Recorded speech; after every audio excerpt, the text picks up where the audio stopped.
All right, Anthony, I'm going to compare you to Angela Hart.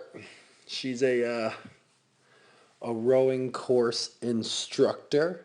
She's got pretty good form. I'm just going to kind of um, break down the simple parts of rowing, and we can work on the bigger parts during practice. But the first movement that should happen from this back position is relaxing forward with our arms and legs, and we'll stop at the knee there. So it's a gentle release of the arms with a partial sit up. The legs are pretty straight. She has a slight bend in beforehand. Let's check out yours.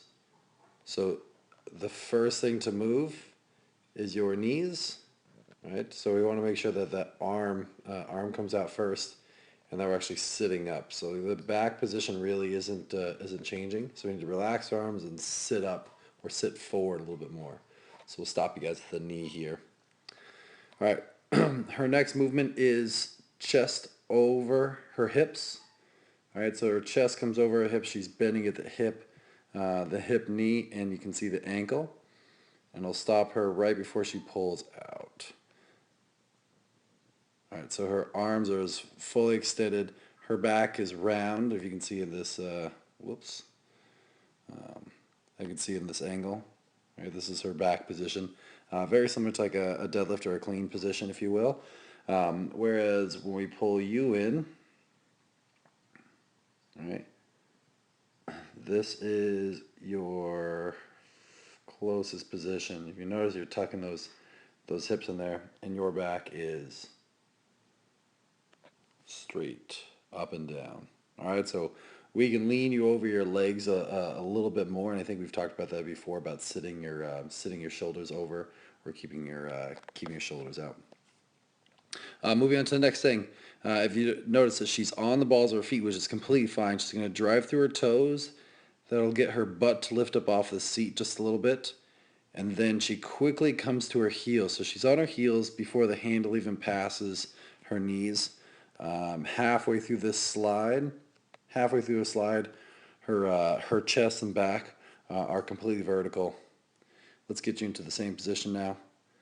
So you start to pull back and initiate this with your shoulders back, right? So you're already leaning back and your heels are down now. All right, so your heels hit the ground at the knee. We want to try to drive through our heels as much as we possibly can. So we got to get down to the heels quickly. If you notice, she's heels. As soon as her hands pass her ankles, she's getting her heels down. So now we're at the knee, and if you notice from that knee back, it's a back extension, follow through with her arms. So back extension, follow through with her arms. Whereas from the knee over here, you really get just arms now, because we already leaned back from our first pull, right?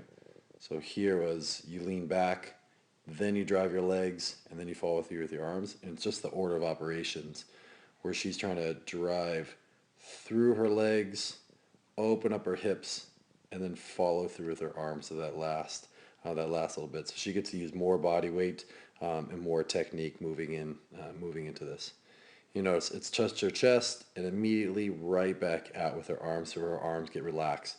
So she's not going to burn out her forearms by holding in too tightly, whereas you hold at your chest and then you keep this T-Rex bend in your arm almost all the way through this range of motion till the very end. It's the only time that your arms lock out. So your arms don't get that chance to breathe. So take those things into consideration, right? Keep your arms soft and locked out. Push with those legs, get to your heel as fast as possible, lean back and pull. Okay? I know it's a long video, but watch it a couple times.